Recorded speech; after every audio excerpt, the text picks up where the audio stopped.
This episode is brought to you by Microsoft Azure. Turn your ideas into reality with an Azure free account. Get everything you need to develop apps across cloud and hybrid environments, scale workloads, create cloud-connected mobile experiences, and so much more. Discover what you can create with popular services free for 12 months. Learn more at azure.com. That's AZURE.com. And sign up for a free account to start building in the cloud today. My dad works in B2B marketing. He came by my school for career day and said he was a big ROAS man. Then he told everyone how much he loved calculating his return on ad spend. My friends still laugh at me to this day. Not everyone gets B2B, but with LinkedIn, you'll be able to reach people who do. Get a $100 credit on your next ad campaign. Go to linkedin.com/results to claim your credit. That's linkedin.com/results. Terms and conditions apply. LinkedIn, the place to be, to be.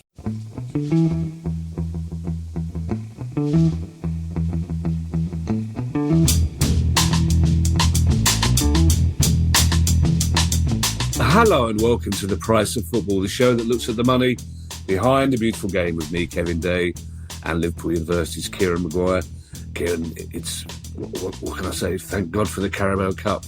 What a noble institution. To think that in the past you and I have referred to it as a Mickey Mouse competition, Kieran, and it turns out to be the most important fixture in the calendar. Well, yeah, we're still chasing European place, both of us on the back of it. So, hats off to Mr. Carabao, whatever he does, whatever he is. I still like to think of it as the Rumbelows Cup. You know, call me an old-fashioned romantic if you must, but I always thought the Rumbelows had a certain cachet to it. I still like to think of it as the League Cup, Kieran, and it should still have a two-leg final. That's how I like to see it. I was watching an old Antiques Roadshow the other day, which is an indication of what time of year it is. It's always very quiet after the festival. Some old chap had a programme for the very first League Cup final for both games. Wow. The Villa one and the Rotherham one, because it was two legs, £800 for the pair. Cheapest. Yeah. It's Newsday, Kieran, and we start, I think we have to reference some sad news that everyone in football's been talking about, the passing of Sven-Göran Eriksson, although with the stories of his lifestyle that have been emerging and the sheer joie de vivre in which he ironically passed his last days, it's not as sad a story. Clearly, Sven wanted his life to be celebrated, but I think it's also worth noting, Kieran, that there was that period when he was manager of Notts County with one of the most bizarre contracts ever, which he walked away from, in effect saving the club, didn't he? That's right. And I read his final message, and it was just typical Sven, just really cool guy. But you're absolutely right. This is a finance show, and when he was at Notts County, he was I think he was their director of football. And remember, they recruit Sol Campbell as well, and they were in League Two at the time. It all seemed very very strange. And that's because it was very strange, because they had rogue owners. And Sven came in. He'd signed a 4.5-year contract worth £2.5 million, and the club was typical rogue owners, big on talk, low on money, and the club could have been destroyed. But Sven, being the perfect gentleman that he was, said, I'll just walk out the door, rip up the contract. You don't have to pay me anything outstanding, and it will assist the club in terms of its ability to be sold and find new owners, because you don't have this ongoing thing. And I think it's typical of the class of the guy that he was prepared to do that. He was never motivated by money. As you say, he lived life with a twinkle in his eye that I don't think was necessarily appreciated by the tabloids in this country. And may rest in peace, and condolences to his family, and let him be remembered for being a great coach and a charming individual. Yeah, that's not what he's going to be remembered for, Kieran, is it? Let's be honest. And who can blame us? Our next story, Kieran, is a confirmation, I think, of something that most football fans have been thinking this week about the amount of money Premier League clubs are spending on transfers.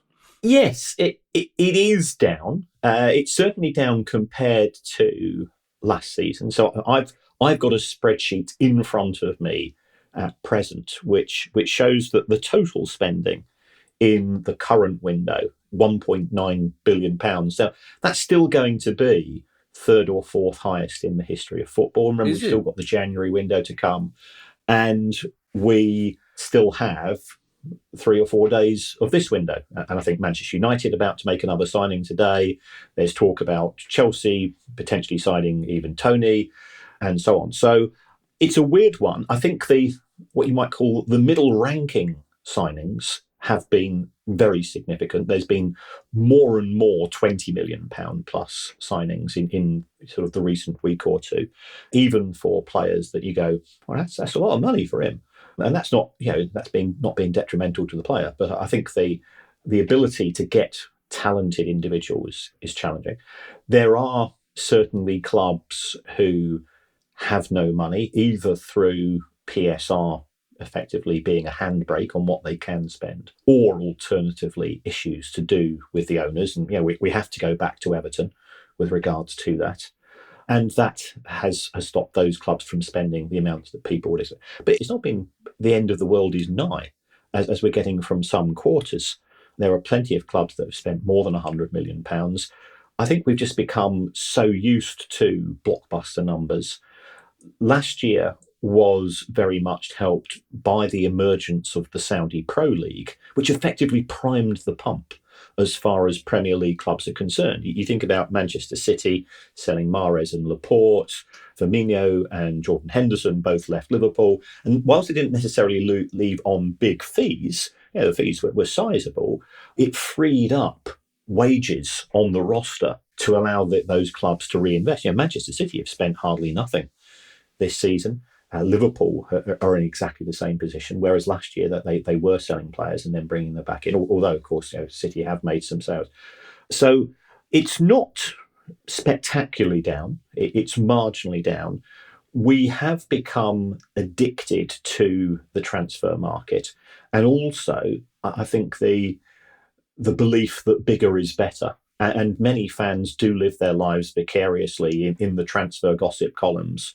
And their sense of self-worth is determined by how much, and inverted commas, we have spent, which I've always found a strange use of language, because if a supermarket opens a new store, so if Waitrose opens a new store, I don't say, oh, we've got a new branch opening. And yet, clearly, I'm a Brighton fan, so therefore I have to shop at Waitrose.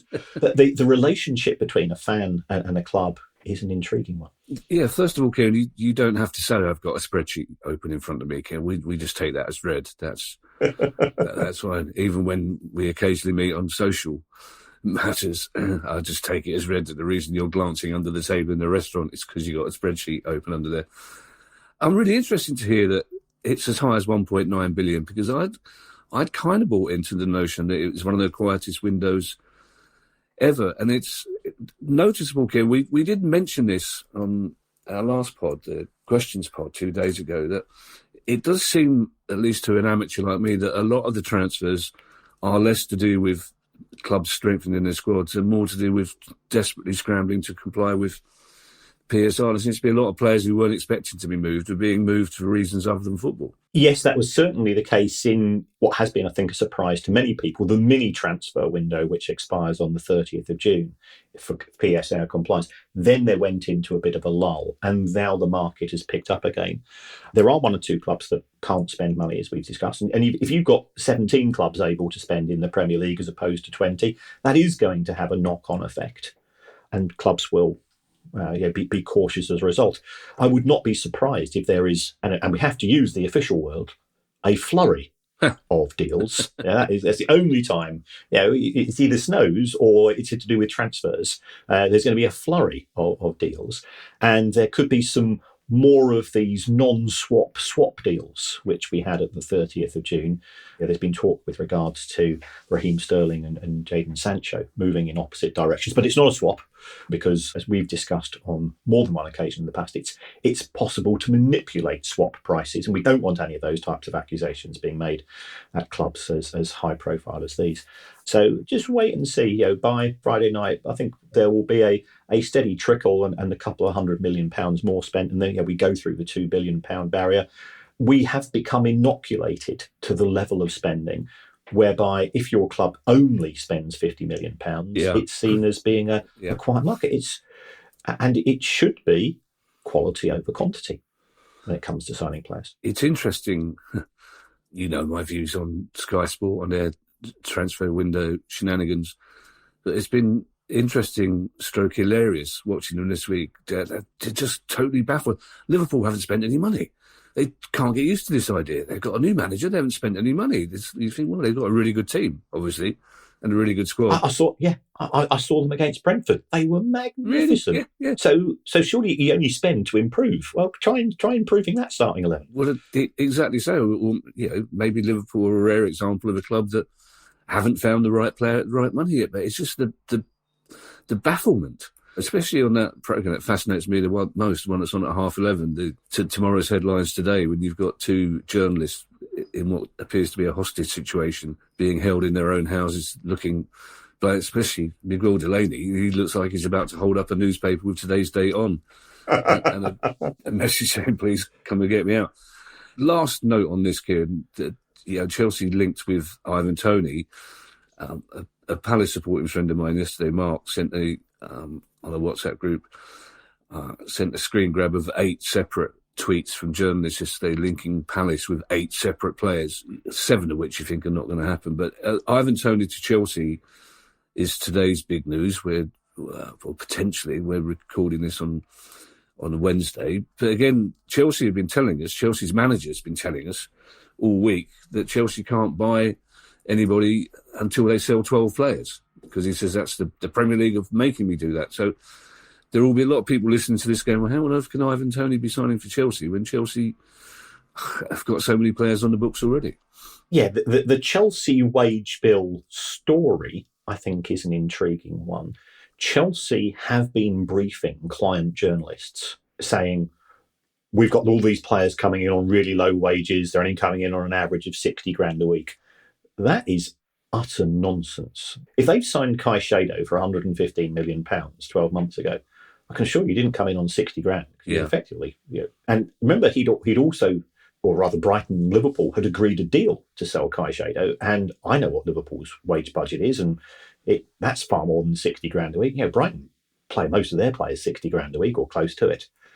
So this story, which is the club is trying to put out, and the club is trying to control the narrative here, I do find a little bit strange. I mean, Chelsea's wage bill last season, for 22-23, was over £400 million, which for a club that didn't really touch the sides, it was the second highest. It was more higher than Liverpool, higher than Manchester United. It was only behind Manchester City, and Manchester City was only the highest in the Premier League because they did that incredible achievement in terms of winning all of those trophies. And there were huge bonuses on the back of that. So, the Chelsea position is interesting, but they've got these get-out-of-jail-free cards in the shape of selling any piece of property to themselves, selling the women's team to themselves at a profit. Yeah. But you can only do that once. Yeah. And that will buy them 18 months, 2 years worth of fun and games in the transfer market. But you cannot keep doing that. Next story, Kieran. I don't know who's most annoyed by the fact that Everton are on our agenda every week, Everton fans or non-Everton fans, but we make no apology for another update, Kieran, because it's a hugely important time for Everton Football Club and tangentially for Crystal Palace Football Club as well, which means everyone knows the name of the person we're about to talk about, which is John Textor. Yes, I think John Textor, to a certain extent, is starting to get a bit of heat. Oh, there have been articles in some of the media questioning the extent of his wealth. If you take a look at the clubs which he has bought historically, it's fair to say that their progress has been erratic. Trying now to list, or suggesting that he's going to list his Eagle holdings on the stock market as a means of quasi-funding all of this is a strange approach, because if you become a listed company, then you are subject to greater scrutiny. And you've got investors who want to know, and investors who want a financial return. And I don't think that he's got much of a financial return. I mean, he might be able to sell his shares in Palace at a profit. There's no doubt about that. But that's only due to the market overall increasing in value. If you take a look at the compliance costs that Manchester United have had since moving to the New York Stock Exchange, those have been substantial, but it has to be said, Manchester United is a global brand and can deal with that. Overall, you are a bit twitchy. And I know I said on the show the other day that if I was an Everton fan, I would not be delighted if he was coming to the club. Doesn't mean that I dislike the guy. Doesn't mean that I don't think the guy is a success. He just seems to be bringing quite a bit of baggage with him. And what Everton need is a bit of stability. They've got this amazing stadium, which is nearly there. When I'm up in Liverpool, I quite often get the train or the bus, and I go fairly close to it. Yeah. You can see the progress being made. That would be great for Everton, because we say we're recording this on Wednesday morning. They played Doncaster from League Two in the Carabao Cup on Tuesday night, having lost both their opening fixtures. 37,000 people. Yeah, it's a proper football club with a proper fan base. So it's just starting to get a little bit twitchy with regards to Textor. And as we've seen with other high-profile owners, sometimes these things can start to unravel a bit. And in terms of what you might call hard wealth, it's got to be backed up. Interesting as well, Kieran, we referred to this in the last pod as well, that he made a very, very lengthy statement to Palace fans and to Everton fans last week, in which he began to explain what Everton's role would be as part of the multi-club organisation that he owns. But also interesting that he's had to issue a clarification saying that Lyon is not up for sale, all the players are. So this is not the sort of clarification you want potentially from somebody who's about to buy your club, is it? No. I always say to students, there are plenty of whats in life, and the what is that he's selling the whole squad. What people will pay you for are the whys and the so whats. And there must be something driving this. It does seem quite an extreme response. Now, is it being driven from financial issues? Is it being driven from he doesn't rate the players? And if he doesn't rate the players, is he the right person to have at a football club? Because the professionals within football tend to know a lot more than the owners, as we've seen with Todd Bowley and his legendary 4-4-3 formation guide. There's a Palace-Everton link in this next story, Kieran. And it's a story about Andros Townsend that I, for some reason, just had me more despairing of the state of modern football than many of the things that we've talked about recently, Kieran. Yeah, first of all, even as an ex-Palace player, I've got a huge regard for Andros Townsend. He's a really smart guy. I think he's got a lot of respect for him. Now, he played for Luton last season. He signed during the season. I think he played in the first match for Luton this season. And then an offer came in from Antalyaspor in Turkey.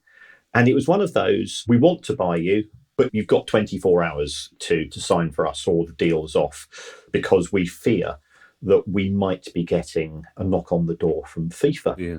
So I think he signed in the 25th hour, and that has created a problem because FIFA, and we criticise FIFA a lot, but I think there are two FIFAs. There is the mafiosa part of FIFA, and there's a very interesting article on a South African website, by the way, which doesn't reflect particularly well on FIFA. We won't send a link to it, but hunt around and you'll enjoy that. And then there's the many, many good people in FIFA who want to make sure that the game is being run in an appropriate manner.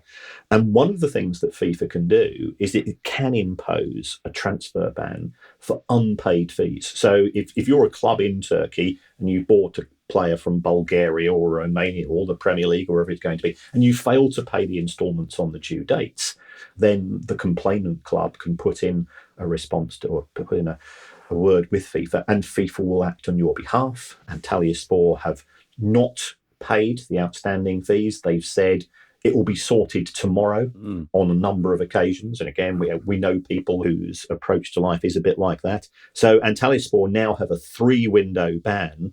Andros Townsend has flown across there. He is training with the players, but he cannot officially be registered until this is sorted. So you do feel for the player. He's a professional athlete. He expects to be treated in a professional manner, and he's been very much let down here by Antalyaspor and the claims that, it's just a bit of admin, it's just a bit of paperwork. I don't believe that, because I think it was in relation to more than one transfer. that was unpaid. And here, FIFA have done the right thing, because the transfer market is dictated by credit, and there is a genuine danger that if you've got some clubs that deliberately don't pay the sums due, then we could have a contagion, and therefore the authorities such as FIFA are very right to maintain some form of integrity in respect of monies owed from one club to another. It's not comical in any way, shape or form, Kieran, but it almost is, or hopefully will be for him when it's resolved, because by all accounts he claims that when the plane landed in Turkey, he wasn't expecting thousands and thousands of welcoming fans, but we know what Turkish fans are like. He was expecting a few hundred people at the airport to welcome him, but instead there was apparently a bloke with cardboard with the name Townsend written on it. And then when he got to the club had to inform him that they weren't even allowed to announce the signing. So they couldn't tell the local press, they couldn't tell the fans, because they knew full well they were under this embargo. But the phrase, it almost broke my heart, Kieran, and you couldn't get a worse indicator of the state of modern football was when, in his press release yesterday, Andros Townsend says, "I don't know who owns me." When the fact that a human being is talking about being owned in 2024 and is totally perplexed because he's on his own in a strange country and he doesn't know who owns him, something's wrong somewhere there, Kieran, isn't it? It is, and trying to find a resolution for this, I suspect, is not going to be quick or easy.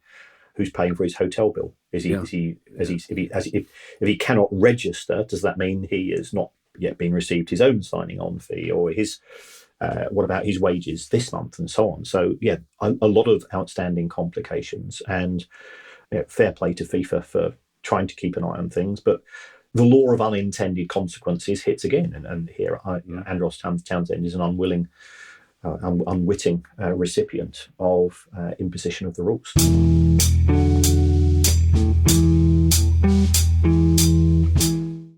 Want a website with unmatched power, speed, and control? Try Bluehost Cloud, the new web hosting plan from Bluehost, built for WordPress creators by WordPress experts. With 100% uptime, incredible load times, and 24/7 WordPress priority support, your site will be lightning fast with global reach. And with Bluehost Cloud, your sites can handle surges in traffic no matter how big. Plus, you automatically get daily backups and world-class security. Get started now at Bluehost.com.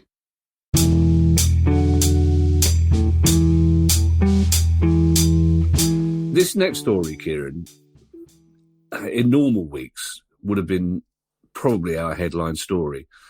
But as our listeners will discover, we have to be somewhat circumspect about it, Kieran. But if we can stand this up, and we think we can, this is a big story. Yes, this is in respect of Manchester City, and we're indebted to friend of the show, I think we can call him, Matt Slater. Indeed. Of The Athletic.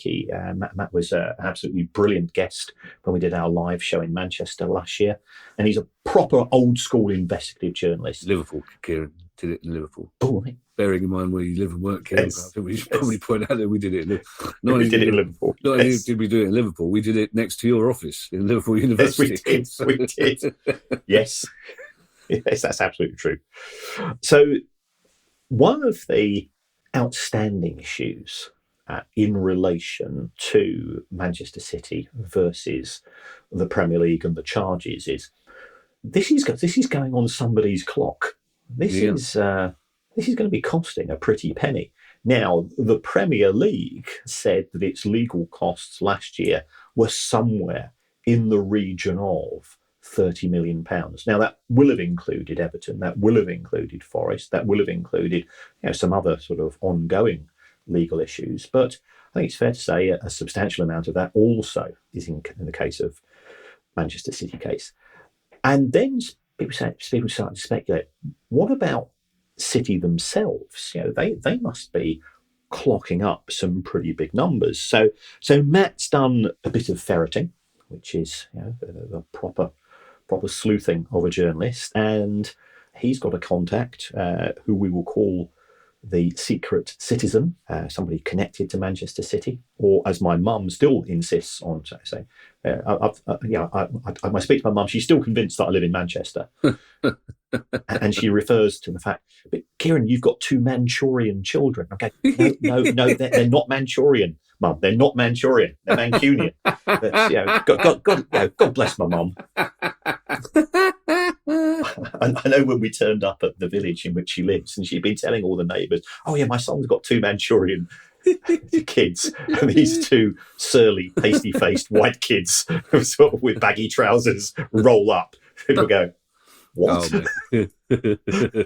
But Matt's managed to find, buried deep, not within the accounts of Manchester City, but within the accounts of the City Football Group, money which is owed to the City Football Group of around about £20 million for services rendered. Now, according to our indirect source, what has happened is that it looks like the City Football Group has spent £20 million in 2023, or was owed £20 million in 2023 from another part of the City Football Group empire.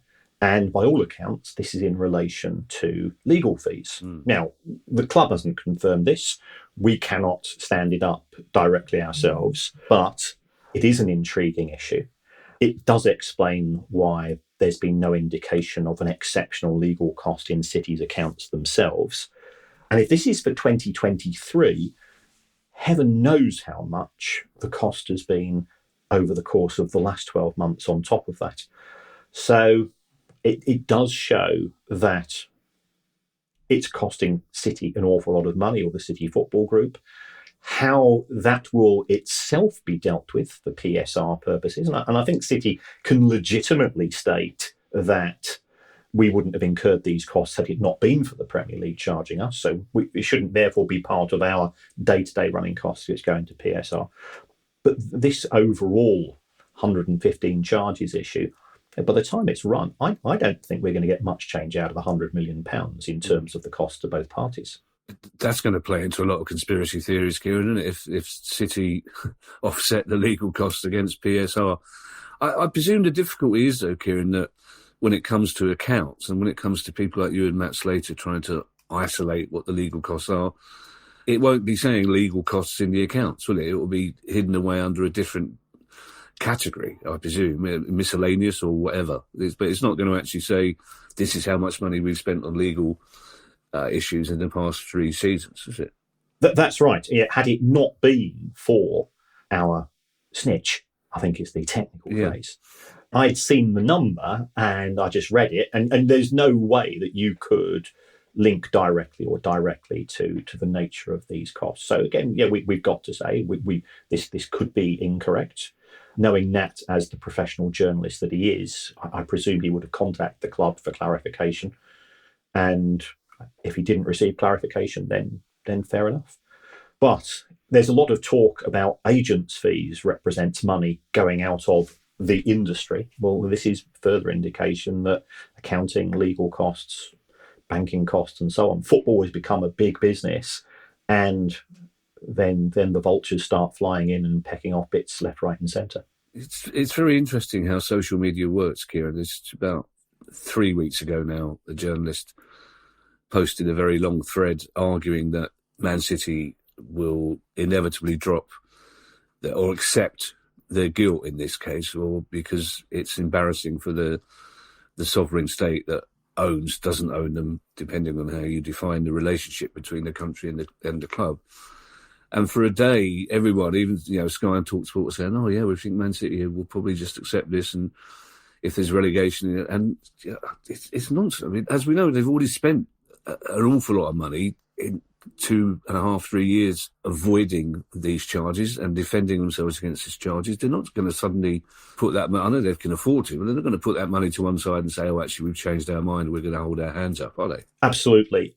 There has been mutterings and conspiracy theories doing the rounds that there will be effectively an out-of-court settlement between the two parties.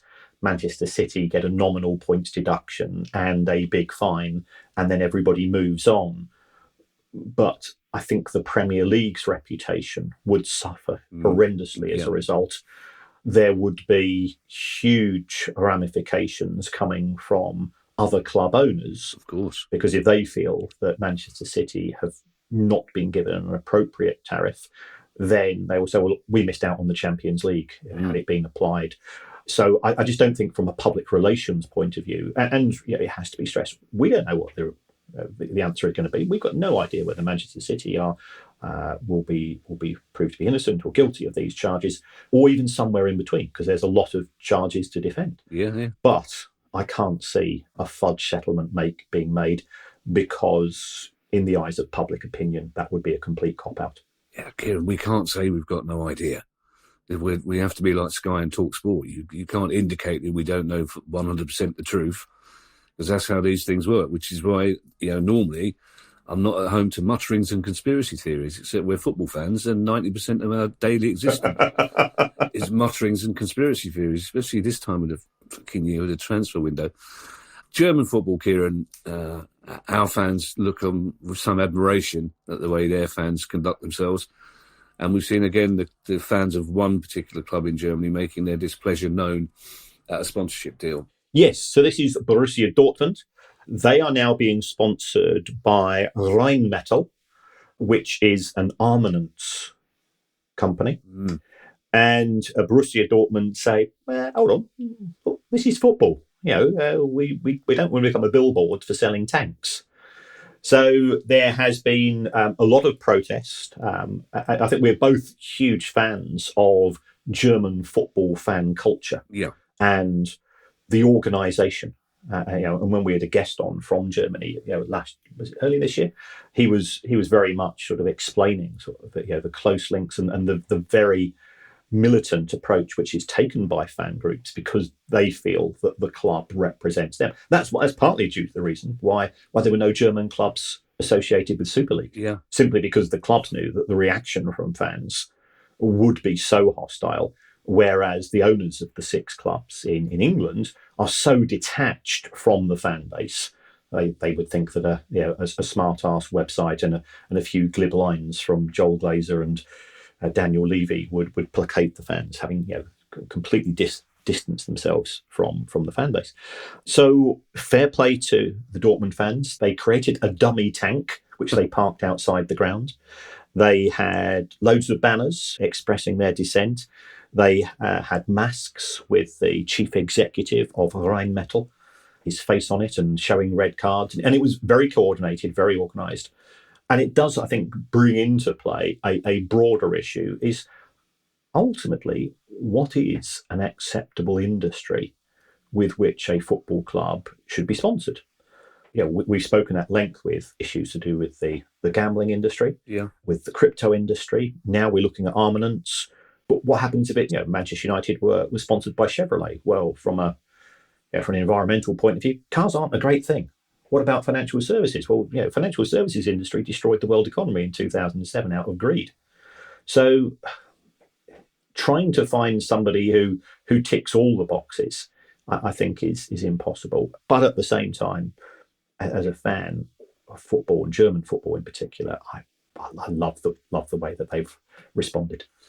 Interesting as well, Kieran. You can no longer have alcohol companies as a front shirt sponsor, but Sky are perfectly happy to have Jameson sponsoring their entire EFL coverage, which it seems slightly odd to me. I think we should point out as well that Borussia Dortmund fans' massive protest was entirely peaceful, which is an irony considering who they were protesting against, basically. Big news for women's football, Kieran. Yes, there has been a lot of talk about something called NUCO, which is effectively taking the responsibility for the women's professional game away from the Football Association into an independent body. And this is now starting to crystallise. So we have a new company, which is called Women's Professional Leagues Limited. It's got 24 shareholders. So it looks as if 23 of those will presumably be the WSL clubs themselves. So it will be organised by the clubs. It looks like there's going to be one special share as well, which I presume will be owned by the FA in perhaps a similar manner to what we have in the Premier League, where in theory the Football Association has a power of veto when it comes to decisions, although it does appear to be very much a sleeping tiger. in respect of its historic relationship with the Premier League.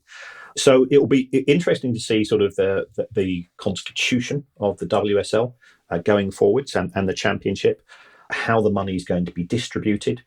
Is there going to be protection for those clubs that are not associated with a men's team? So we've now got London Lionesses, we've got Durham and so on.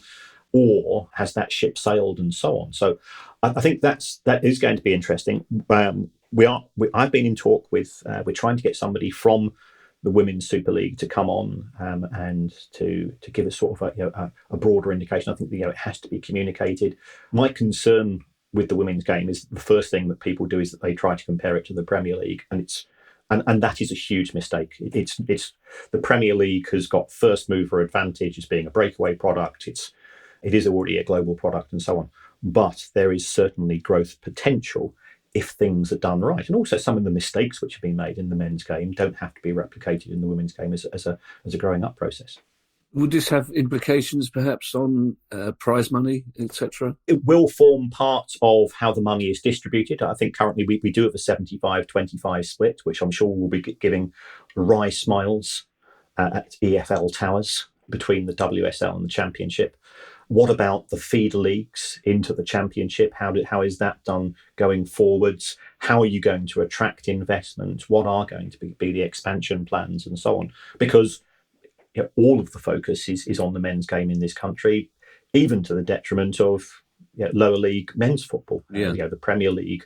And let's face it, it's half a dozen clubs in the Premier League which drive the narrative, which drive the clicks in the game overall. So how does the women's game respond to that? My view, don't try to be bigger, be niche. A bit like this podcast. Or you can go for a big niche. How about I go for a big niche?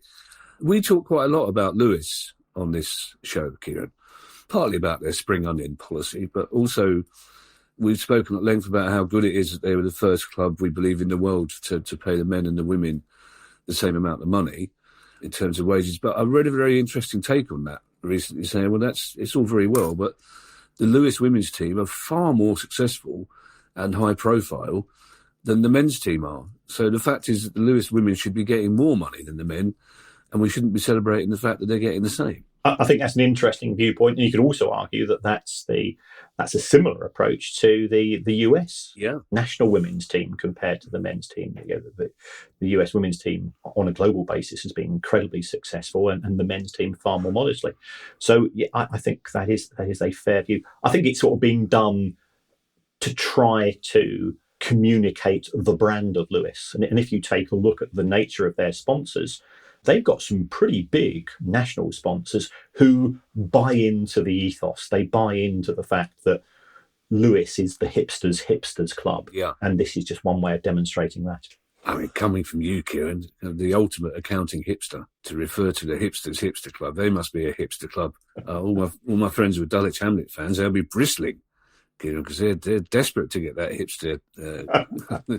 Their beards will be a tremble. Dulwich Hamlet.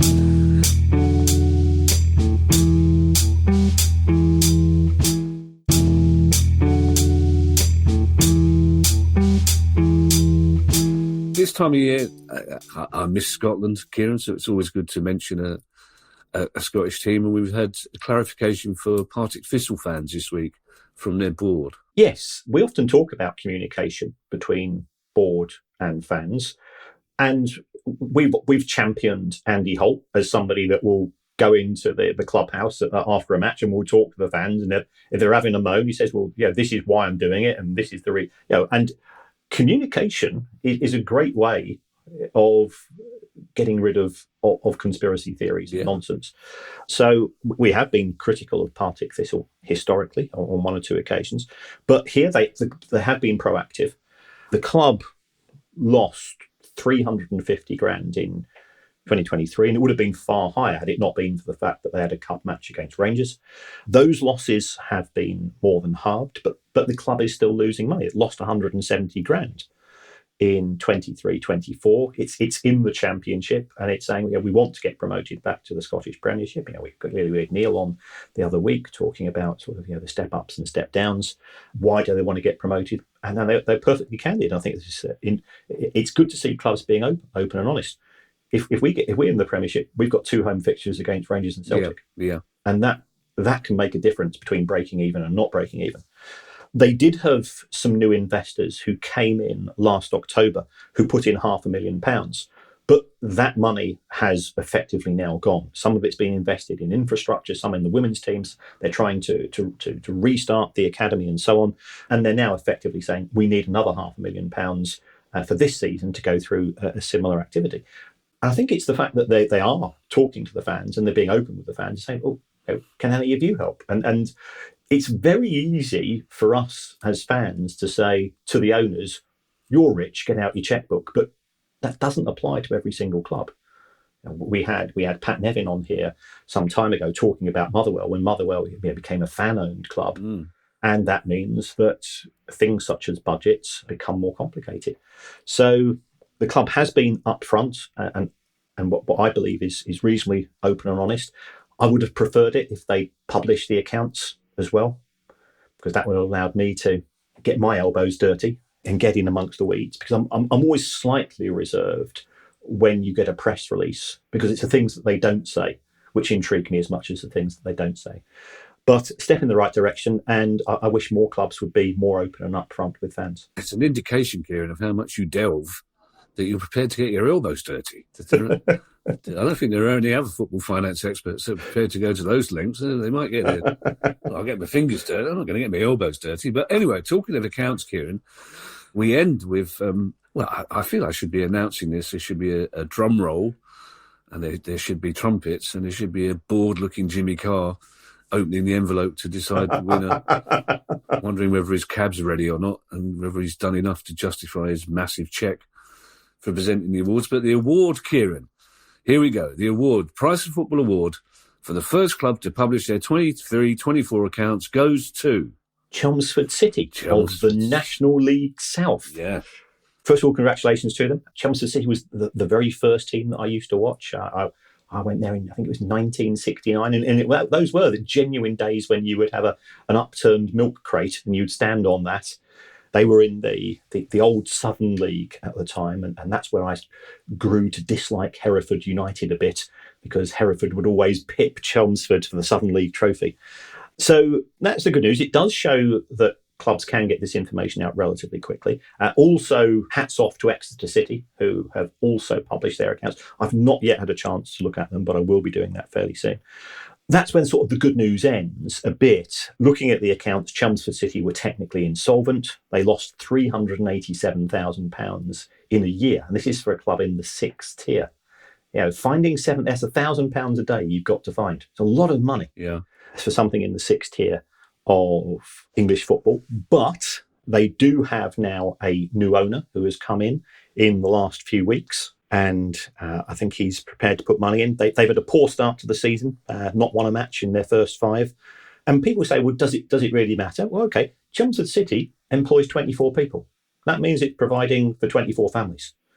And that's why lower league football matters just as much as the big clubs, because it is making a contribution to individual small towns. And I lived in Chelmsford for about 4 or 5 years, which is probably just enough to avoid getting a Chelmsford accent, which is something I'm quite grateful about. Is there a Chelmsford accent? Oh, there is a Chelmsford accent. Is there? Yeah. It's like finding out, Six boy. It's like finding out there's a Reading accent, which is there, and there is. It's rather bizarre. I'll tell you who else it matters to, Kieran. That's Caroline Barker, who's an old friend of mine, brilliant Sky presenter, who's a massive Chelmsford City fan. Presented me with a Chelmsford City shirt a couple of years back, which was rather bizarre because it's exactly the same shade as my old school football shirt, which I didn't get to wear on a regular basis. You won't be surprised to learn. But as you say, Kieran, 24 people employed by Chelmsford, it means a lot. So it's also quite interesting that a team that are in some financial difficulties are still happy to publish their accounts, which is how it should be, isn't it? Yes, yeah. And I suspect this might be on the back of the new owner coming in And it was something I would do. I absolutely understand the logic. This is what happened under the old owners. I'm coming in. We're going to deal with the fact that the club is, the finances look a mess, and perhaps also sort of saying the same to the fans that I can't do miracles and turn things around immediately. And you got your revenge on Hereford, didn't you? Hereford, who for my generation, Kieran, our generation, everybody's second favourite team after those. Yeah. It didn't bother Brighton when you consigned them out of the league, did it? And you booted them unceremoniously out of football. Yeah, absolutely. And that was 1997. And tragically, Hereford United went bust in 2013, and they've been replaced with Hereford Football Club. But there is an ongoing issue at present in that a section of the fan base wants to return to the old name. And I absolutely can understand that. But it looks as if the club is resisting. The club is claiming that it's going to cost £30,000 to change stationery, to change the website. So I think that's an excessive claim myself, but it does show. And that 90 minutes at Hereford in 1997, I can relive every single minute of that. And that's why football is so important. It's all about memories. It's not about glory. It's about shared misery and shared biting your fingernails. I was in Hereford at the time. I remember, my father-in-law, God rest his soul, his last ministry was in Hereford. So I found myself in Hereford that weekend. I was going to say it's mixed feelings, Kieran, but I had no mixed feelings at all. They weren't mixed. No, absolutely. But Hereford are doing well, though. They're fifth in the league. They had 3,000 people at home on Bank Holiday Monday. I've still got mates who keep me in touch with what's happening up there. So £30,000, they could crowdfund that, Kieran, couldn't they, if they wanted to do it? I think that's a scare story. Yeah. I don't think it's going to cost that amount. Thank you to everyone who's donated to the pod via our Patreon page. If you'd like to join them and make a small monthly contribution, that'd be very kind of you. And it'll get you access to our chat community and our regular quizzes. Christmas coming up, Kieran. And you can do that by going to patreon.com/priceoffootball. If you have a question you'd like answered on our regular weekly questions pod, it would be a questions pod if we're answering questions, and you can email us at questions@priceoffootball.com. Don't forget you can follow us on Twitter X, and you can find us on our YouTube channel. And if you'd like to buy our book, which is coming out in paperback very soon, in fact, in just a couple of days' time, you'll probably see some cheesy photographs of Kieran and I on social media holding copies up and pointing at it. There's only so many ways you can hold a book up, Kieran, in a photograph in there and point at it without getting told off by the publishers anyway. And you can find details of that on our website, priceoffootball.com. We'll be back next Tuesday with our questions pod. In the meantime, I shall hand you over to Mr. Kieran Maguire for his customary farewell. Well, thank you, everybody, for getting back in contact and for the very kind wishes that we did actually have a holiday of sorts. Yes, we are back very much in reality now. There's various ways that you can support the show, one of which is to come along and see us. So we are appearing at Cheerful Earful in Balham on the 17th of October. So if you go to the Cheerful Earful website, you can see that. Tickets are very reasonably priced. Princess Julian will be in charge of the stage. The pressure's now on you, Princess. And we're looking forward to saying hello to people. And if you've had a question which you've sent in months ago which hasn't been answered, the chances are you'll get it answered on the day, even on stage, or we always stay around afterwards for a quick chat anyway. So that's one way. Another way is to use your app to give the show a review. Doesn't matter what you say. It's all about communication podcasts. So you can even say you would rather have the show presented by Liam and Noel Gallagher, because apparently they've started talking to each other once again. And this has got absolutely nothing to do with the fact that Noel's got a huge divorce settlement which needs paying off. We're not a cynical podcast, Kieran. We're not a cynical pod, absolutely. I did manage to wind up a comedian friend of mine who's obsessed with Oasis yesterday, but messaged him saying, I've got a ticket already if you want one. He's going, what? He just, I'm going to keep that going for quite some time. Yeah, the Cheerful Earful, which it's a good title, isn't it? Because you can't help but smile when you say it. It's at the Banana Cabaret in a pub called Bedford in Balham, which is where I did my third ever open spot back in the day. Yeah, and then it became the place I did most often. We've had some wonderful times in that place. And I hate to tell you this, Kieran, there isn't a stage. There's a bit of carpet and a medieval minstrel style gallery, but it will be lovely. And it's the first gig we've done in London since we did Dulwich. So we always look forward to doing London gigs. And then, as Kieran mentioned last week, we will hopefully in the next week or two be able to tell you some firmer details of some gigs that we'll be doing around the country in the autumn and the new year. So we look forward to seeing you there. We look forward to seeing you again on Tuesday. Bye, everybody. Bye. The price of football.